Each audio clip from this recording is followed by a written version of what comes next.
Welcome everyone, I'm J. Hood Jackson and this is a special edition of Look Today.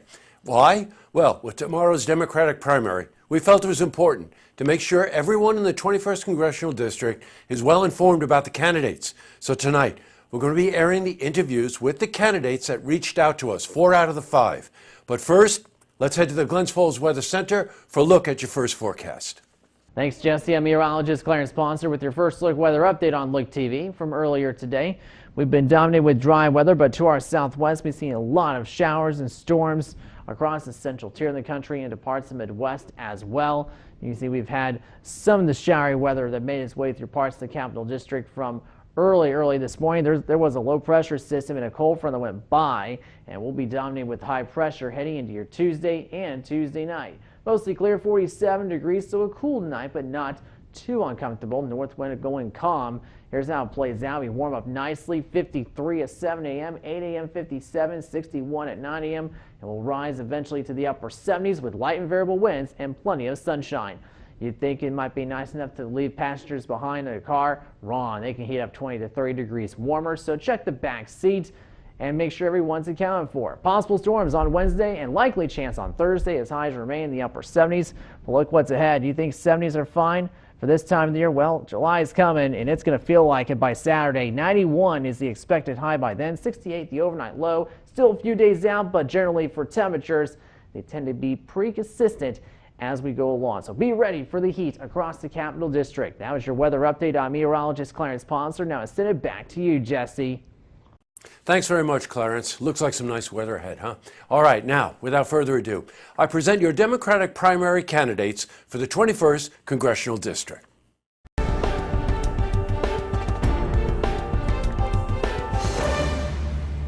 Hey, welcome back, everybody. Looks like we're going to have a very vibrant political season coming up in the 21st Congressional District. Probably a lot of people in the district sense the mood of the nation, would like to contribute in one way or another. Well, my guest is Patrick Nelson, who is running for the Democratic position on the ticket. We had Patrick in when you announced. Yep. And I remember being very impressed with your background and just your overall enthusiasm and drive for wanting to do this. So we invited you back and kind of give us an update. First, how have you been? Busy. Been working really hard. We put a lot of hours in, put a lot of miles in the car. How's the car holding up? Pretty well. We got the 10,000 mile oil change with a special oil filter to try and keep that thing in shape. We got a new set of tires, which we're rapidly wearing through as we drive through this 15,000 square mile district and try and meet as many people as we can. How's it been going?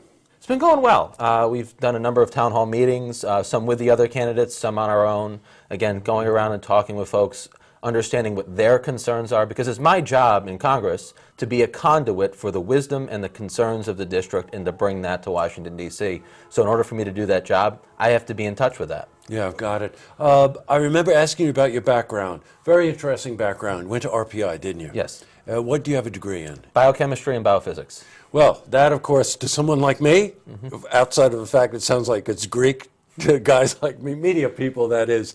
Well, some of it is Greek. It takes a lot. Yeah, I knew you were going to say that. It takes a certain amount of discipline. It takes a certain amount of just conviction, passion for wanting to understand and know facts and whatever. How do you find that that's beneficial weaving into what can be a fairly chaotic category, the category of politics, and trying to understand the needs of the people? Well, the reason I'm running for office and the reason I got involved in politics is I'd like to see us make decisions about our laws based upon evidence and a rational approach to things, rather than making it based upon interest groups, based upon lobbyists, and sadly to say, most of our laws are made based upon who can write the biggest campaign checks. Yes, right. And that leads to a government that's not only dissociated from the people that it's supposed to work for, but in a lot of ways is dissociated from reality itself. Yes, true. You mentioned town halls. I always find that to be a particularly effective forum. People will show up at a town hall to find out who you are, who the candidates are, but also it's an opportunity for them to be heard. What are they talking about?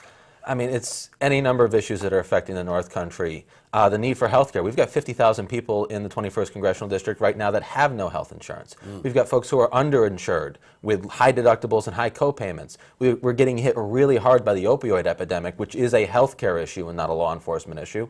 We need jobs. We need career-sustaining jobs, family-sustaining jobs in the North Country so that folks in my generation can afford to stay and live here and grow our own lives. Yeah, I hear you. Gun violence. We've been, of course, concentrating a lot on that recently because of the recent tragedy in Florida. You keep wondering what event in this country is going to tip the scale on addressing gun violence. What are your thoughts about that?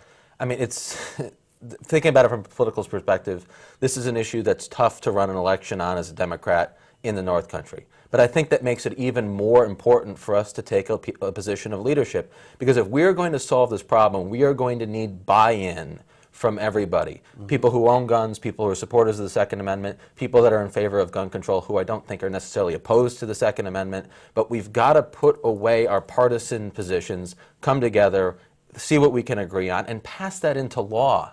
Like, it's time for us to do something, and we get so caught up in our disagreements, and both parties like to use this as a fundraising issue with their bases, and then nothing ever really gets done, and we get caught up in the fights over the disagreements, and we talk past each other. Because there's areas in which we agree, Jesse. The NRA wants to get rid of bump stocks. Let's get it done. Yes, the NRA wants to fix the background check system so that all states are reporting into it. Let's get that done.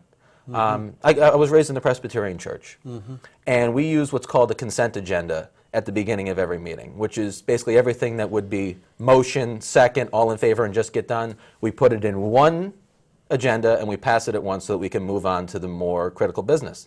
Let's do that with gun control. Let's do that with gun violence. Let's put everything down, whether it's expanded background checks, getting rid of the bump stocks.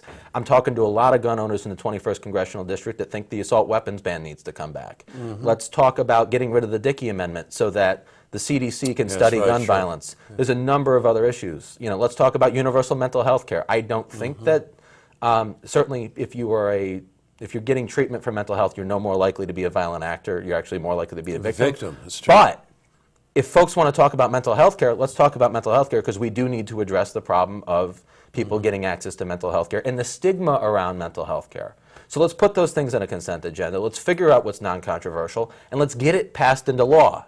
And then we can come back and have a real spirited debate on the things that we disagree with. We should do those things, but let's not hold up the things we already agree on with the things that we don't agree on. Well, you know what? I just want to second what you're saying, that there's always two ways to approach an issue. You can approach the issue by where you disagree, in which case that's a hard road to find your way to the middle. Or, as you're suggesting, you find the aspects of the topic that you agree on, fine-tune that, get an agreement on that. Everybody feels they gave a little, they won a little, and then you move on to the more challenging aspects of that topic. I think that's very well said. When is the primary, Pat? Primary is going to be June 26th. It's a Tuesday, the last Tuesday in June, I believe.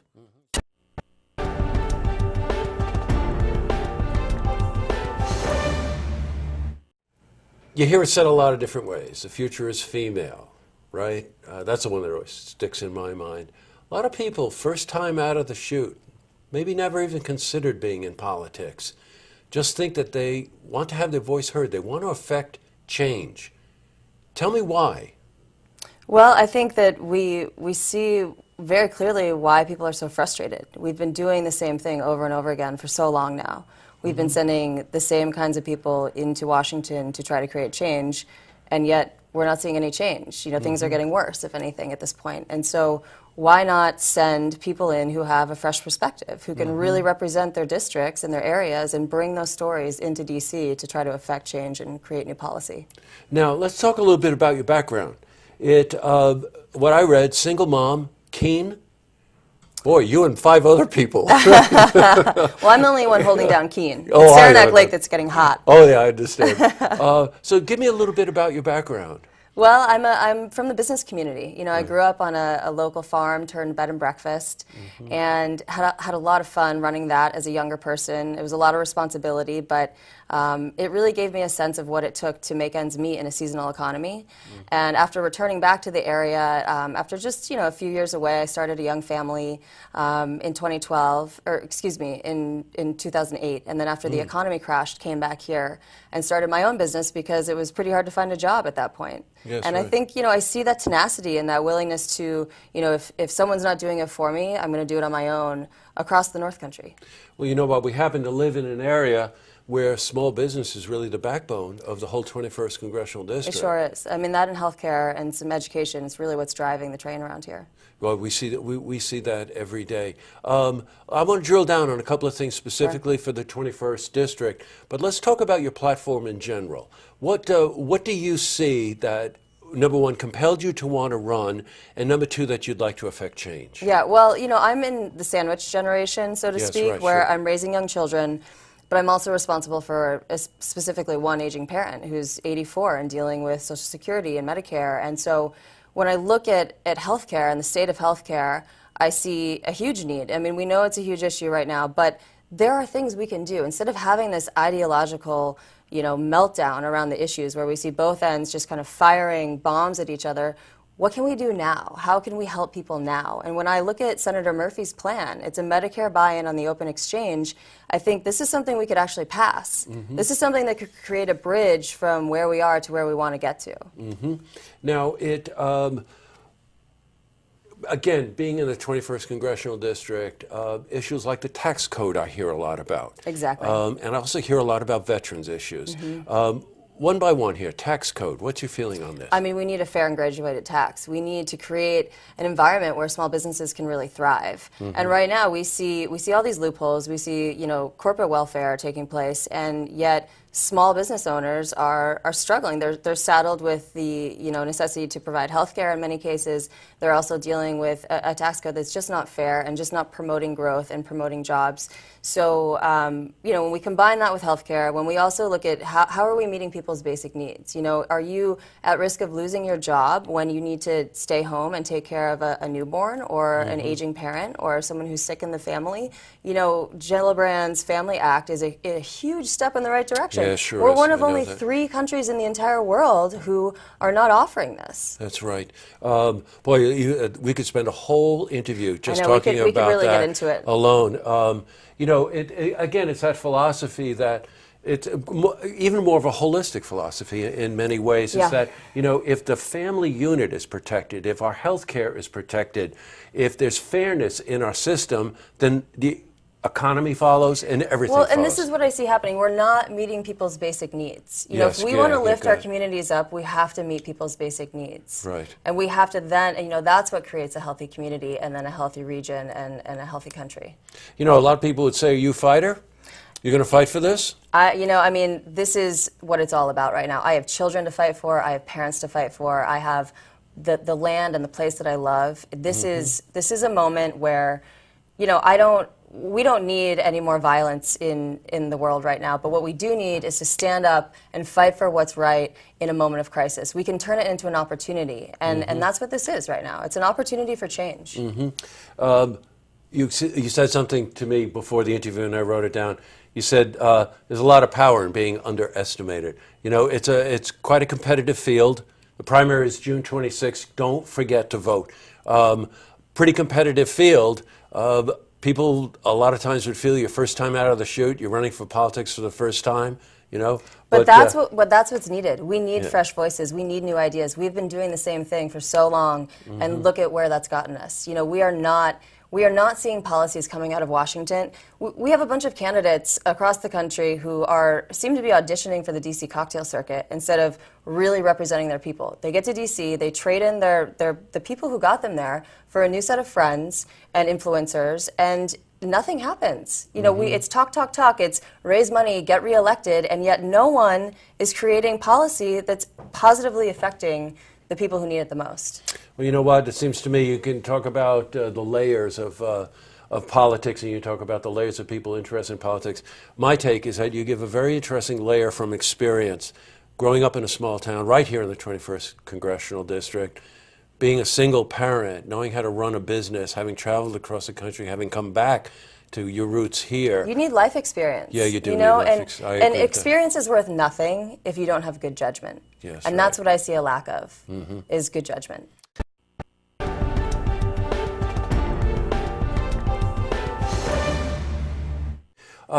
You're a media person. That is a part of my history, yes. It is. 10 years, the way you framed it to me was that you, being in the media business for 10 years, you learn a lot. You interview a lot of people. You see a lot of people. And you realize the political system throughout that 10 years was broken. Yeah. What led you to believe that? The financial crisis. At the time, I was hosting a show on CNBC. We were actually the highest rated show on the network at the time. Wow. And when the financial crisis occurred, they started blaming homeowners and workers for something that was created by bankers, something that I knew very intimately because I had run corporate finance at Mike Bloomberg's company before going to CNBC, so it wasn't abstract for me. At the same time, my mother had been working her career at Essex County Mental Health in Saranac Lake, where I was born, or she was actually in Elizabethtown. So I was seeing the consequences of the extraction of the wealth that was going on in the financial crisis, and I was seeing where the money was going. And I found it impossible to sit there any longer inside of that career when it was so obvious that the only reason that money was being taken away from upstate New York and other areas in the country like it and into the glass towers of New York and cities like New York was entirely because we had a broken political system where the voter is no longer attached to the government, and as a result, the government can do whatever their donors want them to do, and the banks are big donors. Now, you have moved around in a couple of different positions, and I want to talk about each one of them. Just really to try to find out where you could be most productive, most effective. That's a very interesting challenge. A lot of people set a career and they're just happy if they got a 401k and maybe a company car. It didn't strike me that you took that path. Not exactly, not exactly. So give me a little bit more after that. You mentioned Bloomberg. So you yes, learn my a lot career started at working for Bloomberg that. at 22 years old, left there when I was 30. Went to CNBC. I was at CNBC for 6 years. After, again, running corporate finance at Bloomberg was my last responsibility while I was there. Yeah. I left CNBC after 6 years in the context of protesting the financial crisis and chose to give up a lot of security there in order to take an opportunity at MSNBC that allowed me direct access to every sitting member of our federal government, Right. which actually makes it interesting now that I'm running for Congress because they all know exactly who I am, although I'm not sure if they want me to come join them. So that was 3 years there. Wrote a book entitled Greedy Bastards, which really focused on solutions to our broken political system. Started a group called Get Money Out, about 250,000 to 300,000 people organized. Followers, right. Well, that was an email list that was put together to activate, not so much to be a follower of mine, so much as under my leadership to advocate them to go out into society to reform campaign finance, which is one of the fundamental flaws in our political system, and they're active to this day. Now, you probably recognize, Dylan, from those MSNBC, that was a daily program, right? 4 o'clock? Yeah. That's right. I wore a suit then. I see what the people can accept. Well, you're in the North Country now. You don't see any shirt and tie here, do you? It's culturally appropriate. When you interviewed those people at MSNBC, given the structure of a network like MSNBC, like a CNN or like a Fox or whatever, Sure. You interview a lot of politicians, you interview a lot of people affiliated with the government. What was the thread there that just kept gnawing at you? Complete disconnection between the voter and the government.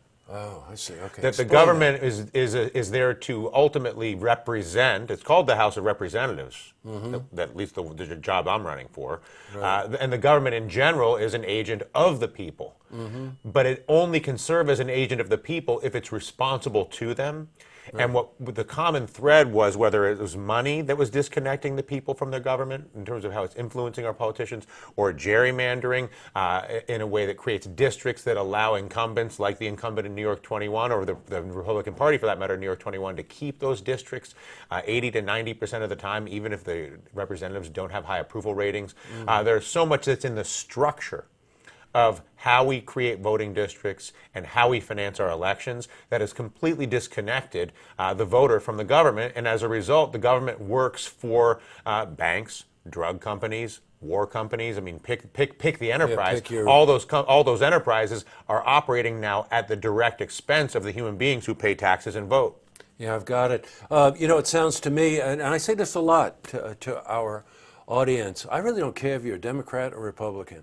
You know, it comes down to the person and what motivates them and what concerns them as to how they would contribute to the well-being of the people that you just spoke about. Well, the thrilling thing for me is having been born and raised in Saranac Lake and having a family that originally moved to the district in the 1700s. Right, my grandfather was the mayor in Saranac Lake. My uncle's the car dealer in Plattsburgh. The original Pat Radigan opened one of the first hotels in the Adirondacks, you know, going back hundreds of years.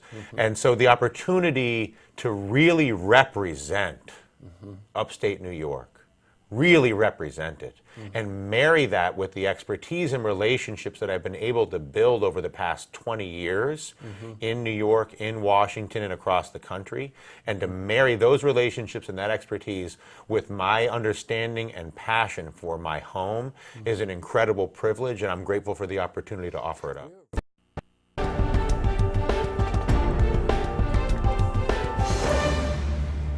You know what question I love to ask, Tedra, is what are you finding out? It's one thing what we think about. Right. The most important thing is what the electorate thinks about. What are you finding out there? I'm finding that people say to me the district is so huge, people's issues must be different throughout the district. Yeah. And what I'm finding is that people are facing the same issues throughout the district, that they are struggling with healthcare costs, they're struggling with prescription drug costs, they're worried about sending their children to college, farmers are worried about farming, and that's throughout the district, the tourism industry, broadband and cell coverage, those struggles are shared throughout the whole region. And I think that's what I'm hearing, is that this is a region and we actually share similar challenges and struggles, as well as opportunities. Yeah, sure. Now, I remember in our first interview, healthcare was very important to you. Yeah. Also, Tedra, you've lived in this area for 30-some years, you told me? Yeah. Right, okay. And was also a county legislator for a number of years. And, you know, when you have that kind of in the trenches, let's say, experience, living here and also working here in public service, you do really learn a lot about your constituents, don't you? Yeah. So for me, you know, I've seen healthcare as a healthcare provider, Yes. but also as an educator. I did AIDS education throughout the 90s. I started a community health agency. This is before the Affordable Care Act. So I was writing federal grants and state grants to provide healthcare to people who were uninsured a long time ago. That agency is still around, employing 13 people. And during my tenure there, I ran for office and I was elected as a county legislator. I was reelected for a second term, so I served 8 years. And so that experience is why I'm running in many ways, because I know what good representation is like, but I also know firsthand the struggles that people in this region are facing. Is it true that the second time you ran, no one ran against you? You ran unopposed. You're right. All right. Well, there's kind of proof there for what I'm saying. What it means You when know? you're unopposed is that you're doing the job you That's said exactly you would do. right. I know. There are a couple of national issues that really do affect the North Country: immigration and trade. Let's talk about both of those for a second. Immigration. Talk to me. Okay, so looking at the region again, we have immigration that touches many different sectors of our economy: education, healthcare, tourism, and farming. And we need an immigration policy, an overarching policy that will help us in those different sectors. And this Congress has been inactive. They've not done anything. Yes, we can look at the chaos that is happening and all of our hearts are breaking about what's happening on the southern border. But I live in Canton on the northern border, and we go across the bridge to Canada every day. Right. And people come into the United States every day to work in the United States. So, you know, I think we need to remember the impact of immigration throughout this district on those economic sectors and also on our lives daily. Yes, got you. Trade. Go. Again, you know, Right. the trade policies, you know, this administration now is, I would say, ruining our relationship and our standing in the world, and the impact will negatively affect us. Let's look at maple syrup, just something, you know, We have better maple syrup than Vermont, by the way. But what I want to say here is this. I called a maple producer in my region, in St. Lawrence County, and I said, how will these tariffs affect you? And what he said is, it will trickle down because he collects his own maple syrup, but he also is a collector of other people's maple syrup, and then it's shipped to New Hampshire. They ship it worldwide. Right, and so it will trickle down and have an impact on our maple producers. So our farming community clearly is having an impact. And so, you know, the relationship that we have in the world and our standing in the world matters. Relationships take years to build, but they take minutes to destroy. And we need to think about that. Well, hence elections matter. Hence elections matter. One of the things that I'd like to talk about, you know, a lot of times we feel, oh, our vote doesn't count, you know. It doesn't really make any difference which party controls Congress. And then you remember our founding fathers. Right. 3 equal, separate branches of government. So who we elect to Congress does matter. It matters. We need a balance. We need the balance of powers. And so right now, you know, we can look at what's happening in Congress. We can see that they're passing legislation in the middle of the night with chicken scratch, with no hearings. We can see that there are good bills that are sitting in committees that are not being allowed out of committees. And Paul Tonko has the Scientific Integrity Act sitting in a committee. So what we have is an imbalance. And so, yes, elections matter. The balance of powers matters. And I believe that now, more than any other time, does it matter. I've got you. All right. The primary is on Tuesday. You got a couple of more days to see if you can wear those shoes out for sure. But just trying to give me a sense of what would you like to accomplish between now and Tuesday? Well, to me, it's reaching out to all of those people. I have teams of volunteers. We now actually have 900 volunteers. And we keep track of them, and we cultivate them, and we're asking them, please reach out to other people. Our goal is to reach out to as many people in this district and let them know who I am, why I'm running, and why this election matters. And I'll be doing the same thing. And the best thing when I call people is I say, hello, this is Tedra. And there's a pause. And they think it's a robocall. And I'll say, no, this is Tedra. And I think the reality for me and what I've done from the beginning is reaching out to people and creating those relationships, because it's not just about getting elected. It's about serving once you're elected. And that's the ultimate goal. Boy, you've got it. Well said. Well, you can tell why people think so much of you. Thank you. Very impressive endorsements, by the way. Encourage you to go to Tedra's website, find out more about it, and above all, get out on Tuesday and vote. That's all the time we have for this special edition of Look Today. And we hope you found it informative and you look forward to voting tomorrow. In the meantime, tonight on Look TV, Beyond the Headlines, Warren Watch and Tracks. Don't forget, tune in tomorrow night for the stories that matter to you. Good night, everyone.